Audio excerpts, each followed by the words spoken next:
大家好，我 Pro 76嘅小七啦。今日咧，我哋嚟到 studio 咧就正啦，就係 Samsung 嘅全新啊 8K AI 嘅 Neo QLED QN900D 啦。咁啊，上次記者會咧，我哋就帶埋我哋 Pro 76嘅版友咧一齊去出席啊，咁啊去實試一下咧新電視嘅效果。咁但係喺記者會當日又點能夠可以攞太多我哋自己嘅 content 嚟去做實試咧？咁所以咧今日咧我哋就借翻嚟擺喺呢一個 studio 度，慢慢同大家論下咧佢啲 AI 功能啊，究竟點樣去加強個畫面同埋聲效嘅質素啊？唔好講咁多，即刻同大家咧就實試一下。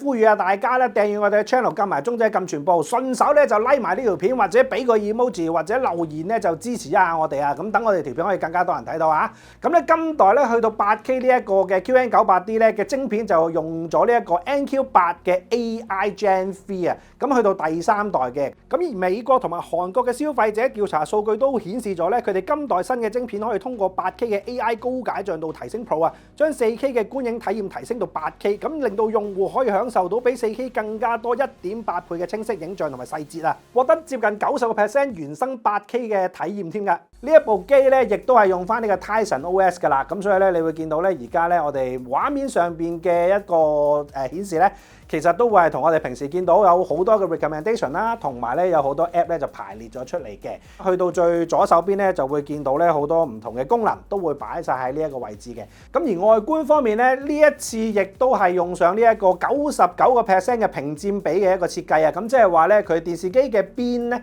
係同埋嗰個畫面咧嗰個比例係非常之大嘅。咁所以嚴格嚟講咧，當你熄燈睇嘅時候咧，你係完全唔會見到咧電視機嗰條邊嘅位置嘅。其實最頂嗰條邊嘅位置呢個黑色咧係非常之纖薄啊，咁相信都係1mm 左右嘅啫。logo 嚟講咧就會喺呢一個右手邊啦，包括咗聲音嘅 sensor 啦，同埋一個燈光嘅 sensor 咧都會係喺嗰個位置嘅。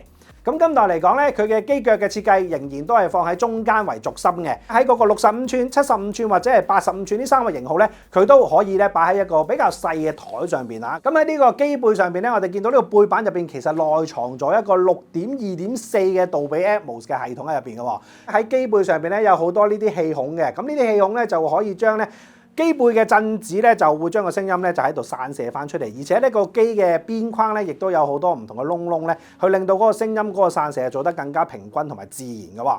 為咗呢一個電視機嘅聲音都可以出到3頻比較平均啦，咁啊今代亦都係用咗8粒嘅低音單元咧，就放喺呢一個電視嘅下方啊。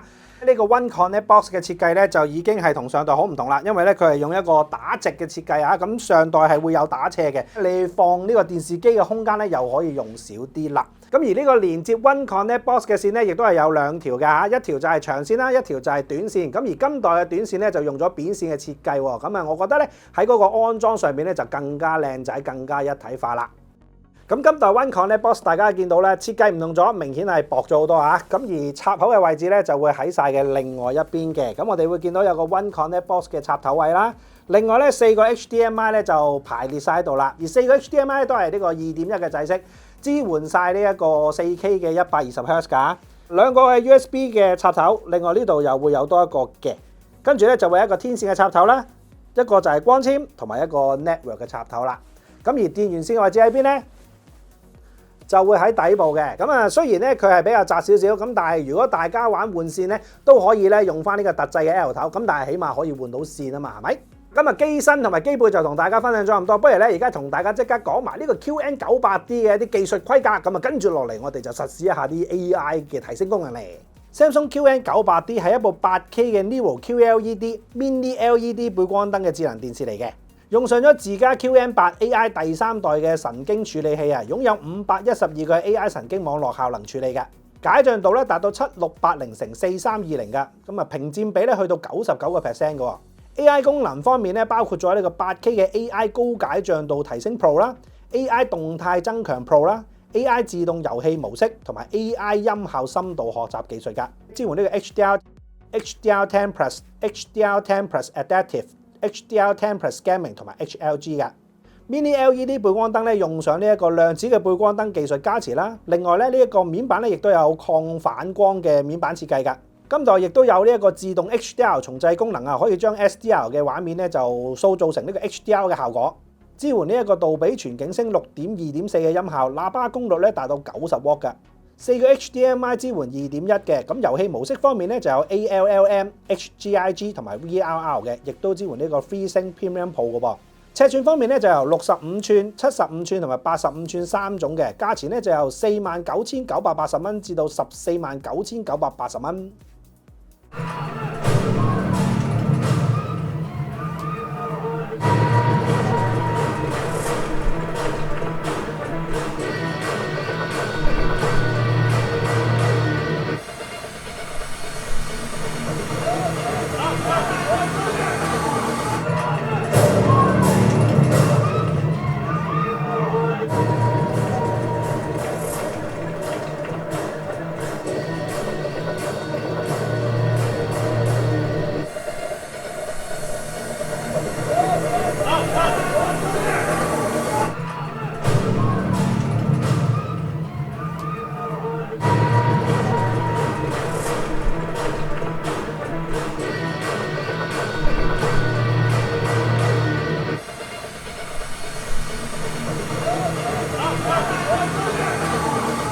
I just can't seem to at the moment. Anyway.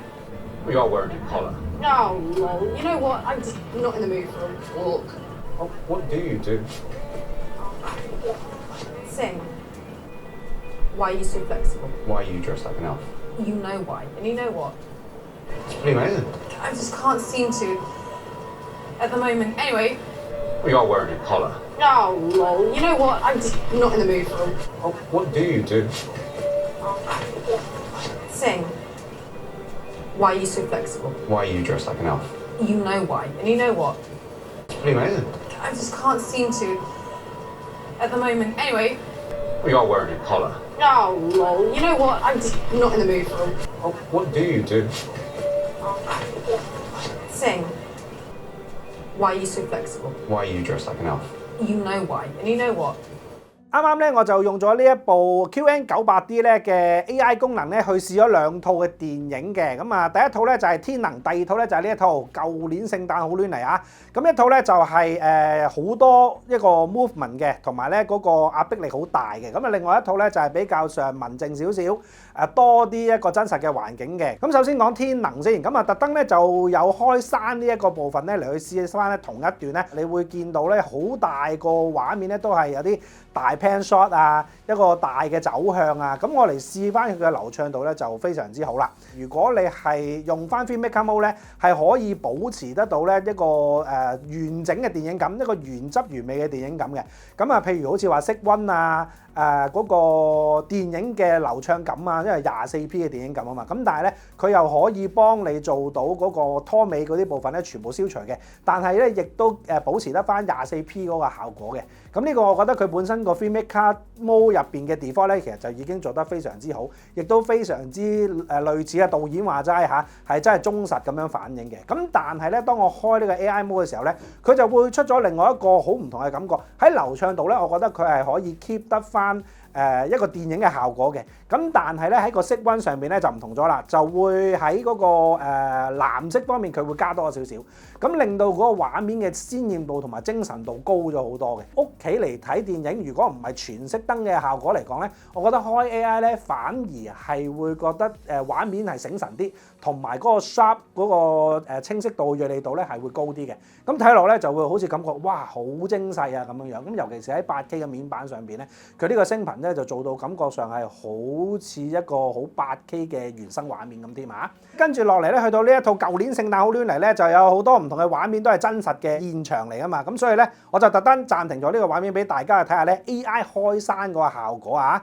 咁咧而家咧我就係用緊呢一個嘅 Filmmaker Mode 啦，咁跟住咧 AI 好簡單嘅啫，智能模式呢度咧而家係關閉嘅，咁撳一下咧佢就會開咗噶啦。大家可以睇到啦，明顯呢個色溫咧就係冇頭先咁偏黃嘅，咁就會係偏藍咗少少，咁但係又未至於過分。但係你會見到咧燈膽嘅一啲效果啦、閃靈靈嘅效果啦，同埋咧整體嚟講咧，成個嘅景深咧都係會拉深咗嘅。咁同埋咧有好多啲 detail 位啊、呢啲 gap 啊同埋人嘅面口咧，你都會清楚見到係比之前咧用 Filmmaker Mode 嘅時候咧，嚟得係仔細咗嘅。咁我相信咧，如果喺屋企睇嘅時候咧，用呢個 AI 嘅模式嘅話咧，佢係會可以幫你咧將啲嘢咧整得 detail 咗之餘咧，亦都唔會有假嘅效果啊！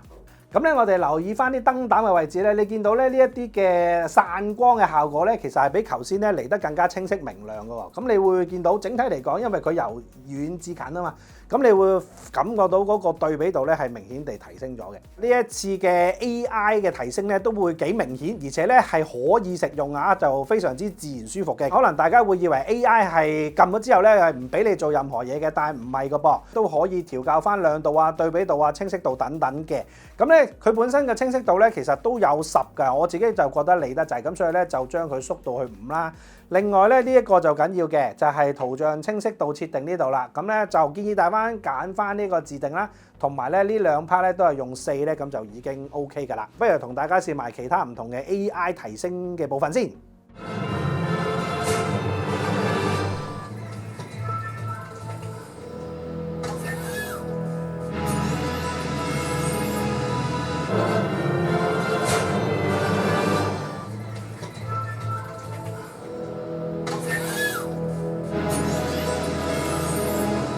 啱啱咧，我哋就喺咧呢一部 QN900D 入邊嘅內置 Netflix 嘅 app 咧，就揾咗套嘅 Full HD 電影啊，就係 Spider-Man 嘅強勢回歸啊，其實就係 Full HD 嘅解像度嘅啫。喺嗰個左上角個 bit rate 咧，其實都非常之低嘅，只係1.86個 megabit per second 嘅啫。咁喺呢個狀態之下咧，喺呢部 QN900D 咧開個 AI 咧就非常之明顯啦。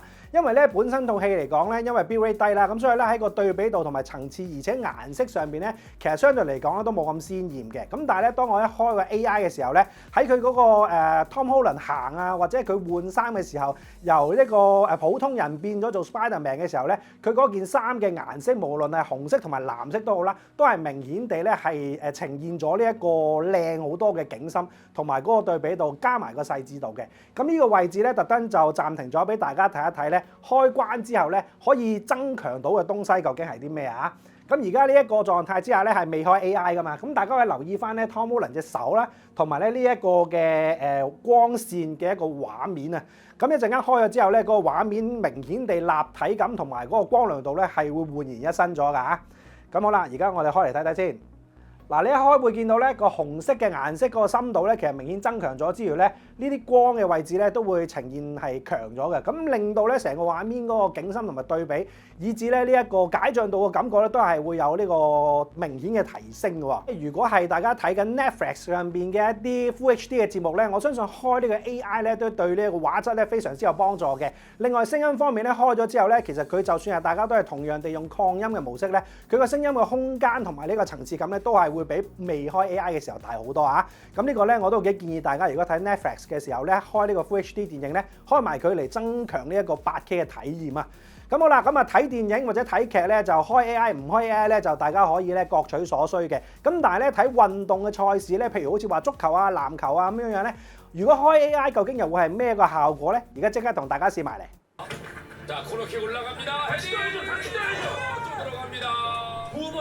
코너킥입니다. 자, 헤딩. 오, 또 비었었어. 코너킥 장면에서 2골이 나왔습니다. 자, 코너킥 올라갑니다. 헤딩. 또 들어갑니다. 두 번째 코너킥입니다. 자, 헤딩. 오, 또 비었었어. 코너킥 장면에서 2골이 나왔습니다. 角色，你知道过掩护之后，马布尔外线出手没有？本土4号位这边周国成也是蛮早就上场，阿米的后仰出手的角色。你知道过掩护之后，马布尔外线出手没有？本土4號位這邊周國成也是蠻早就上場。嗱，啱啱咧，我哋就睇過幾個唔同嘅運動項目啊，咁因為咧嚟緊咧就有好多唔同嘅運動賽事啊嘛，順手就可以試下呢一部 QN900D 嘅 AI Motion Enhance Pro 啊，就可以咧運算翻咧睇翻呢一啲運動賽事咧，就算睇個波啊都係清楚啲啊，咁所以咧我哋大中細波都睇鬼晒佢啊！團結才能踢呢個 Netflix 嘅節目入邊咧，佢一啲足球嘅入球場面咧，其實你睇個波咧有開同埋冇開咧，喺冇開嘅情況底下咧，其實個畫面係會平面啲啦，咁加上咧個足球咧其實都係有啲拖尾嘅，咁反而就會開咗 AI 咧，你感覺到係會清楚少少，咁但係當然你會見到個波嘅邊咧係有少少類似 AI 運算咁嘅感覺咧，就係有一啲積啊或者有一啲啲嘅數碼感覺喺入邊嘅。咁但係咧 so far 又真係可以做到咧，將個波嘅一個位置可以呈現得好少少，同埋咧立體感係會大啲嘅。咁另外咧，我哋就睇埋籃球嘅賽事啦。咁啊，籃球個波啊大啲，咁啊而且係詳細啲嘅，咁啊 zoom 都 zoom 得近啲。咁所以咧，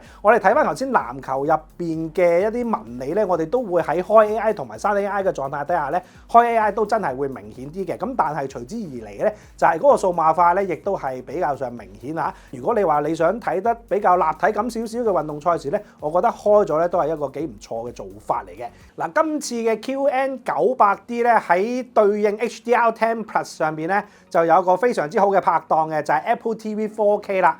咁其實咧上代咧 4K 已經係可以咧做到將呢個HDR 嘅影片咧全部升頻做 HDR10 Plus 嘅。咁究竟係點樣做法咧？我哋而家咧就喺 Apple TV 嘅 4K 入邊啦。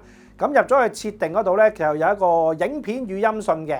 咁你會見到咧，其實佢個格式咧就已經係可以支援到呢個 HDR10 Plus 㗎啦。只要大家咧喺呢一個使用 HDR10 Plus 入邊啟用咗佢，咁跟住落去咧，你買嘅所有電影咧，全部都會由 HDR 或者係 Dolby Vision 咧轉晒去做 HDR10 Plus 嘅喎。我啱啱咧就買咗套加州大地震啦。咁我哋咧入翻去個 setting 入邊咧，你就會見到佢嘅 HDR 嘅模式咧，就由一個普通嘅 HDR10 變咗做 HDR10 Plus 㗎啦，就可以咧用到佢呢一個 HDR10 Plus 嘅所有 Dynamic HDR 嘅功能添，非常之正啊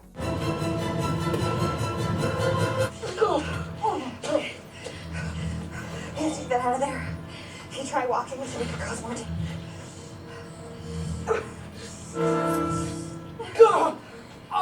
跟住落嚟，我哋試呢個功能咧，就叫做主動式降噪音效 Pro 啊！咁咧，我哋睇電視節目啊或者劇嘅時候咧，難免咧就屋企人咧就會有啲噪音發出嘅，好似吸下塵啊咁樣啦。咁咧呢個功能咧就可以咧幫你咧就 detect 現場嘅環境嘅聲音，令到咧你可以聽得翻個對白聲嘅。咁佢會自動加強個音量嘅喎。而家即刻同大家試下嚟。Basically, like music, I've always wanted since I started making my music, and you probably don't know this, but most of your favorite artists do not own their work. The music industry is, you know.